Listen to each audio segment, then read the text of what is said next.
तख्त श्री हरिमंदिर पटना साहिब के जत्थेदार के तौर पर मोदी जी ने हमको स्वयं यहाँ आमंत्रित किया है। और क्योंकि गुरु गोविंद सिंह जी मर्यादा पुरुषोत्तम रामचंद्र जी के जो बड़े पुत्र लव थे, उनके वंशज हैं गुरु गोविंद सिंह जी। गुरु गोविंद सिंह जी मर्यादा पुरुषोत्तम रामचंद्र जी के जो बड़े पुत्र लव थे, उनके वंशज हैं गुरु गोविंद सिंह जी। तख्त श्री हरिमंदिर पटना साहिब के जत्थेदार के तौर पर मोदी जी ने हमको स्वयं यहाँ आमंत्रित किया है।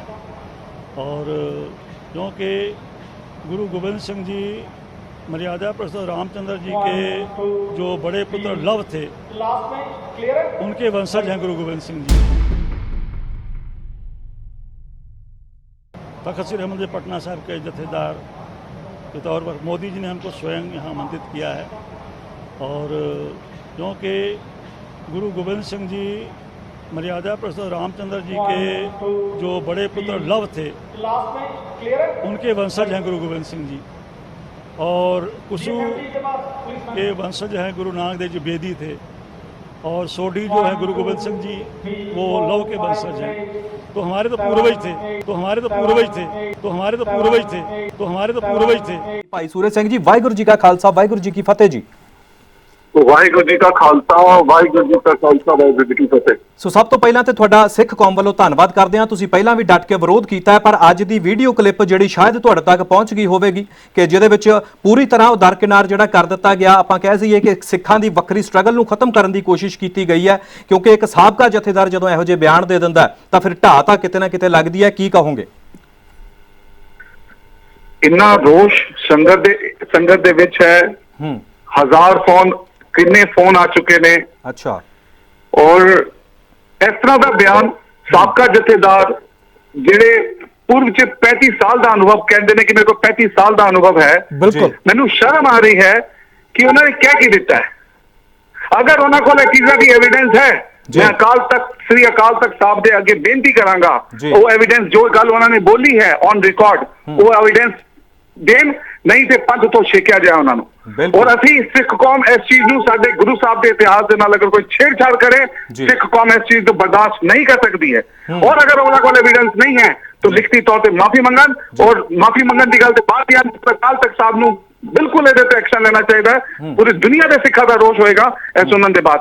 ਜਿਸ ਗੁਰੂ ਨੇ ਸਰਬਤ ਭਲੇ ਦੀ ਗੱਲ ਕੀਤੀ ਹੋਏ, ਜਿਸ ਗੁਰੂ ਨੇ ਕਿਹਾ ਹੋਏ ਨਾ ਕੋ ਪੈਰੀ ਨਾ ਹੀ ਬੇਗਾਨਾ ਸਗਲ ਸੰਗ ਹਮਕੋ ਬਣਾਈ, ਜਿਸ ਗੁਰੂ ਸਾਹਿਬ ਨੇ ਸਾਰੀ ਜ਼ਿੰਦਗੀ ਗੁਰੂ ਨਾਨਕ ਸਾਹਿਬ ਜੋ ਤੁਰੇ ਤੇ ਮਰਦਾਨੇ ਨੂੰ ਲੈ ਕੇ ਤੁਰੇ, ਹਿੰਦੂ ਮੁਸਲਮਾਨ ਦੀ ਗੱਲ ਨਹੀਂ ਕੀਤੀ, ਜਿਸ ਹਰਮੰਦਰ ਸਾਹਿਬ ਦੀ ਨੀਂਹ ਸਾਈ ਨੀਂਹ ਜੀ ਰੱਖਦੇ ਨੇ ਜੋ ਇਸਲਾਮ ਧਰਮ ਤੋਂ ਬਿਲੋਂਗ ਕਰਦੇ ਨੇ, ਜਿਸ ਗੁਰੂ ਗੋਬਿੰਦ ਸਿੰਘ ਮਹਾਰਾਜ ਜੀ ਦਾ ਜਨਮ ਹੁੰਦਾ ਹੈ ਉੱਥੇ ਸਾਊਦੀ ਦੇ ਪੈਦਲ ਚੱਲ ਕੇ ਬੰਦਾ ਆਉਂਦਾ ਹੈ। ਔਰ ਉਹ ਮੁਸਲਮਾਨ ਅੱਜ ਕੀ ਅਸੀਂ ਕਿਹੜਾ ਇਤਿਹਾਸ ਦੇ ਰਹੇ ਹਾਂ ਆਪਣੀ ਨਵੀਂ ਪਨੀਰੀ ਨੂੰ ਕਿੱਥੇ ਲੈ ਕੇ ਜਾ ਰਹੇ ਹਾਂ। ਦੁੱਧ ਤੋਂ ਜਿਹੜੀ ਕਮਿਊਨਿਟੀ ਕਿਉਂ ਬਣੀ ਹੋਈ ਅੱਜ 100 ਸਾਲ ਦੀ ਲੜਾਈ ਬਾਅਦ ਤੁਸੀਂ ਫਿਰ ਉੱਥੇ ਲੈ ਕੇ ਜਾ ਰਹੇ ਹੋ ਆਪਣੀ ਮਨਮਤ ਤੇ ਕਰਕੇ। ਅਗਰ ਤੁਹਾਡੀ ਮਨਮਤ ਹੈ ਤਾਂ ਤੁਹਾਡੀ ਨਿੱਜੀ ਰਾਏ ਹੋ ਸਕਦੀ ਹੈ ਔਰ ਤੁਸੀਂ ਸਿੱਖ ਕੌਮ ਤੇ ਆਪਣੀ ਰਾਏ ਥੋਪ ਨਹੀਂ ਸਕਦੇ। ਬਿਲਕੁਲ ਬਿਲਕੁਲ। ਭਾਈ ਸਾਹਿਬ, ਤੁਹਾਨੂੰ ਨਹੀਂ ਲੱਗਦਾ ਉਹਨਾਂ ਦੀ ਇਹ ਅਜਿਹੀ ਮਨਮਤ ਆਉਣ ਵਾਲੇ ਸਮੇਂ ਦੇ ਵਿੱਚ ਕੌਮ ਨੂੰ ਦੁਵਿਧਾ ਦੇ ਵਿੱਚ ਪਾ ਸਕਦੀ ਹੈ? ਅਸੀਂ ਉਸ ਦੁਵਿਧਾ ਤੋਂ ਵੀ ਬਚਣਾ ਹੈ ਤੇ ਉਸ ਤੋਂ ਪਹਿਲਾਂ ਅਜਿਹੇ ਬਿਆਨ ਨਾ ਦਿੱਤੇ ਜਾਣ, ਅਜਿਹੀ ਸੋਚੀ ਵੀ ਆਪਣੇ ਜ਼ਿਹਨ ਦੇ ਵਿੱਚ ਲਿਆਣੀ ਹੈ। ਬਿਲਕੁਲ ਜੀ ਬਿਲकुल। ਇਹ ਦੁਵਿਧਾ ਦੇਖੋ ਜੀ, ਅੱਜ ਸਾਡੀ ਕਿੰਨਾ ਅਸੀਂ ਆਪਣਾ ਇਤਿਹਾਸ ਪੜ੍ਹਦੇ ਆ ਰਹੇ ਹਾਂ। 100 ਸਾਲ ਅੱਜ ਸਾਨੂੰ ਲੜਦੇ ਹੋ ਗਏ ਕਿ ਅਸੀਂ ਆਪਣੇ ਇਤਿਹਾਸ ਨੂੰ ਠੀਕ ਕਰ ਰਹੇ ਹਾਂ। ਸਾਡਾ ਕੌਮ ਸਾਡੀ ਧਰਮ ਕਿਸੇ ਨੂੰ ਗਲਤ, ਕਿਸੇ ਨੂੰ ਮਾੜਾ, ਕਿਸੇ ਨੂੰ ਨੀਵਾ ਨਹੀਂ ਕਹਿੰਦੀ, ਲੇਕਿਨ ਸਾਡੀ ਕਮਿਊਨਿਟੀ ਦਾ, ਸਾਡੇ ਪੰਥ ਦਾ ਆਪਣਾ ਇੱਕ ਸਟੈਂਡ ਹੈ ਜੀ। ਅੱਜ ਅਗਰ ਅਸੀਂ ਆਪਣੇ ਸਟੈਂਡ ਦੇ ਉੱਤੇ ਨਹੀਂ ਖੜੇ ਹੋਵਾਂਗੇ ਤੇ ਅੱਜ ਅਸੀਂ ਸਾਡੇ ਗੁਰੂ ਦੇ ਆਈਡੀਓਲੋਜੀ ਤੇ ਅਸੀਂ ਖੜੇ ਨਹੀਂ ਹੋਵਾਂਗੇ। ਸਾਡੇ ਗੁਰੂ ਨੇ ਸਾਨੂੰ ਕੀ ਆਈਡੀਓਲੋਜੀ ਦਿੱਤੀ ਹੈ? ਬਿਲਕੁਲ ਬਿਲਕੁਲ। ਸਾਡੇ ਗੁਰੂ ਨੇ ਸਾਨੂੰ ਧਰਮ ਤੋਂ ਉੱਤੇ ਕੀਤਾ ਹੈ, ਖਾਲਸਾ ਪੰਥ ਬਣਾਇਆ ਹੈ। ਸੇਵਕ ਜਿਹੜਾ ਖਾਲਸਾ ਪੰਥ ਦਾ ਅਰਥ ਇਹੀ ਹੈ ਕਿ ਜਿਹੜਾ ਸਿੱਖ ਨਿਰਵੈਰ ਹੈ, ਨਿਰਵਿਰੋਧ ਰੱਖਦਾ ਹੈ, ਨਾ ਕੋਈ ਤਰ੍ਹਾਂ ਦਾ ਵੈਰ ਵਿਰੋਧ ਨਹੀਂ ਕਰਦਾ। ਕੌਮ ਦੀ ਮਤਲਬ ਜਾਤ ਪਾਤ ਤੋਂ ਉੱਤੇ ਦੀ ਗੱਲ ਹੈ, ਨਾ ਜਾਤ ਪਾਤ ਹੈ ਨਾ ਰੰਗ ਭੇਦ ਹੈ। ਉਹ ਗੱਲ ਹੀ ਮੁੱਕ ਜਾਂਦੀ ਹੈ ਉੱਥੇ ਜਾ ਕੇ। ਤੁਸੀਂ ਕੀ ਕਰ ਦਿੱਤਾ ਹੈ? और ਤੁਸੀਂ ਸੂਝਵਾਨ ਹੋ, ਤੁਸੀਂ ਇਤਿਹਾਸ ਪੜ੍ਹਿਆ ਹੈ, ਪਤਾ ਨਹੀਂ ਤੁਸੀਂ ਇਸ ਤਰ੍ਹਾਂ ਦੇ ਬਿਆਨ ਕਿਉਂ ਦਿੰਦੇ ਹੋ? ਕੀ ਤੁਹਾਨੂੰ ਕੀ ਲਾਲਚ ਹੈ? ਕੀ ਤੁਹਾਡੀ ਲਾਲਸਾ ਨਿੱਜੀ ਲਾਲਸਾ? ਤੁਸੀਂ ਆਪਣੀ ਨਿੱਜੀ ਲਾਲਸਾ ਔਰ ਨਿੱਜੀ ਲਾਲਚ ਵਾਸਤੇ ਕੌਮ ਦਾ ਬੇੜਾ ਗਰਕ ਨਾ ਕਰੋ। मैं हाथ जोड़ के बेनती करांगा, बिल्कुल सया नहीं जाएगा, चाहे सानू जान भी देनी पवे, असीं पंथ वास्ते तैयार हाँ। ਪਿਛਲੇ 35 ਸਾਲ ਤੋਂ ਜਥੇਦਾਰੀ ਕਰ ਰਹੇ ਸੀ ਗਿਆਨੀ ਇਕਬਾਲ ਸਿੰਘ ਹੋਰੀ ਤੇ ਆਪਾਂ ਇਹ ਤਾਂ ਨਹੀਂ ਕਹਿ ਸਕਦੇ ਕਿ ਉਹ 1-2 ਸਾਲ ਦੇ ਵਿੱਚ ਚੇਂਜ ਹੋ ਗਏ ਜਾਂ ਫਿਰ ਜਦੋਂ ਉਹਨਾਂ ਨੂੰ ਲਾਹ ਦਿੱਤਾ ਗਿਆ ਜਥੇਦਾਰੀ ਤੋਂ ਉਸ ਤੋਂ ਬਾਅਦ ਉਹਨਾਂ ਨੇ ਆਪਣਾ ਮਾਈਂਡ ਚੇਂਜ ਕਰ ਲਿਆ ਜਾਂ ਦੂਸਰੀਆਂ ਤਾਕਤਾਂ ਦੇ ਅਧੀਨ ਉਹ ਆ ਗਏ। ਸੋ ਇਹ ਪਹਿਲਾਂ ਵੀ ਇਹ ਵਿਵਾਦਿਤ ਜਿਹੜੇ ਬਿਆਨ ਹੈਗੇ ਉਹਨਾਂ ਦੇ ਆਉਂਦੇ ਰਹੇ ਆ। ਸੋ 35 ਸਾਲਾਂ ਦੇ ਵਿੱਚ ਬਿਹਾਰ 'ਚ ਵਸਣ ਵਾਲੇ ਸਿੱਖਾਂ ਦੇ ਉੱਤੇ ਕੀ ਪ੍ਰਭਾਵ ਪਿਆ ਹੋਏਗਾ ਇਹ ਸੋਚ ਦਾ, ਕਿਉਂਕਿ ਉਹ ਸੋਚ ਤਾਂ ਸ਼ੁਰੂ ਤੋਂ ਲੈ ਕੇ ਚੱਲੇ ਹੋਏ ਨੇ ਤੇ 35 ਸਾਲ ਜਥੇਦਾਰੀ ਕੀਤੀ ਹੈ ਸਿੱਖਾਂ ਦੇ ਇੱਕ ਵੱਡੇ ਤਖਤ ਦੇ ਉੱਤੇ ਉਹਨਾਂ ਵੱਲੋਂ। देखो मैं तो यही कहांगा, अगर उन्होंने यह सोच लैके वो तुरे ने या यह सोच लैके वो चल रहे हैं या यह सोच की वो गल कर रहे हैं, मैं भी गल कहने तो मुनकर नहीं होगा कि एक पनीरी एक पीढ़ी को उन्होंने बर्बाद किया है, एक पीढ़ी को उन्होंने धक्का लाया। मैनू याद है आज तो 5 साल पुरानी गल 2015 च दास सिरोमणी SGPC वालों अकाल तख्त की मर्यादा तो कैंप लाते बच्चों के कैंप लगते हैं बिहार च। पटना साहब लगाना सी, पूरी संगत औखे की गवाह है, सुनी गया संगत ਤੁਹਾਡੇ ਸੋਸ਼ਲ ਮੀਡੀਆ ਦੇ ਰਾਹੀਂ। ਉੱਥੇ ਇਕਬਾਲ ਸਿੰਘ ਜੀ ਨੇ ਵਿਰੋਧ ਕੀਤਾ ਸਾਡਾ, ਅਸੀਂ ਉਹਨਾਂ ਨੂੰ ਹੱਥ ਜੋੜ ਕੇ ਪੁੱਛਿਆ ਕਿ ਤੁਸੀਂ ਲਿਖਤੀ ਵਿਰੋਧ ਦੇ ਦਿਓ ਕਿ ਅਸੀਂ ਬੱਚਿਆਂ ਦਾ ਕੈਂਪ ਨਾ ਲਗਾਈਏ। ਤੁਸੀਂ ਲਗਾਇਆ ਨਹੀਂ, ਤੁਸੀਂ ਵਿਚਰੇ ਨਹੀਂ, ਔਰ ਅੱਜ ਅਸੀਂ ਅਗਰ ਪੰਥ ਤੋਂ ਜੋੜਨ ਦੀ ਕੋਸ਼ਿਸ਼ ਕਰ ਰਹੇ ਤਾਂ ਤੁਸੀਂ ਸਾਨੂੰ ਤਨਖਾਹੀਆ ਔਰ ਸਾਨੂੰ ਧਮਕੀਆਂ ਦਿੰਦੇ ਹੋ। ਇੱਥੇ ਤੱਕ ਕਿ ਮੈਨੂੰ ਗਲਤ ਤਰੀਕੇ ਦੇ ਨਾਲ ਧਮਕੀ ਦਿੱਤੀ ਸੀ ਫੋਨ ਕਰਕੇ, ਜਿਹਦੇ ਐਵੀਡੈਂਸ ਮੇਰੇ ਕੋਲ ਅੱਜ ਵੀ ਮੌਜੂਦ ਨੇ। ਲੇਕਿਨ ਅਸੀਂ ਸੋਚਦੇ ਹਾਂ ਅਸੀਂ ਆਪਣਾ ਨੰਗਾ ਹੋਏਗਾ ਅਸੀਂ ਕੱਢਦੇ ਹਾਂ। आज मैंने एक गल तो कहने कोई मुनकर नहीं होवांगा। थोड़े दिन पहला एक मैं वीडियो देख रहा सी जिहदे विच इकबाल सिंह जी ने अकाल तख्त दे उत्ते आरोप लगाया है, श्री अकाल तख्त दे उत्ते आरोप लगाया कि मैनू जबरदस्ती वो जेड़ा सिरसे वाला बाबा है ओदे करके मैनू जबरदस्ती मेरे साइन लिते गए।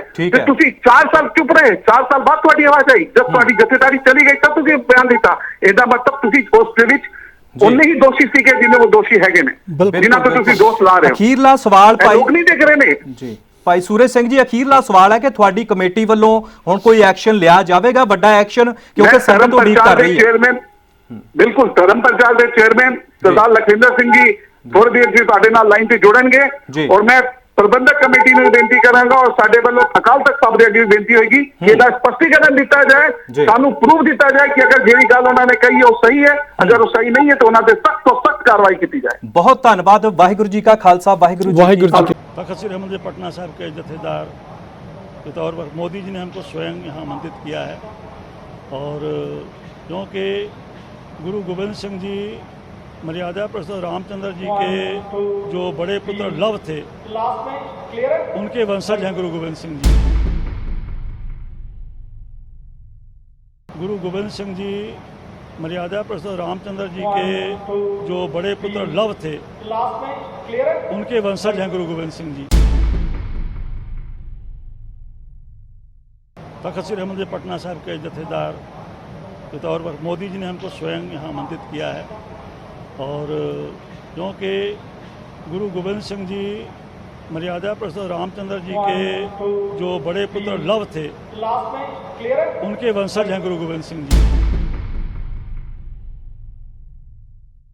तख्त श्री हरिमंदिर पटना साहिब के जथेदार के तौर पर मोदी जी ने हमको स्वयं यहाँ आमंत्रित किया है और क्योंकि गुरु गोविंद सिंह जी मर्यादा पुरुषोत्तम रामचंद्र जी के जो बड़े पुत्र लव थे उनके वंशज हैं गुरु गोविंद सिंह जी और कुसु के वंशज हैं गुरु नानक देव जी बेदी थे और सोढ़ी जो है गुरु गोविंद सिंह जी वो लव के वंशज हैं।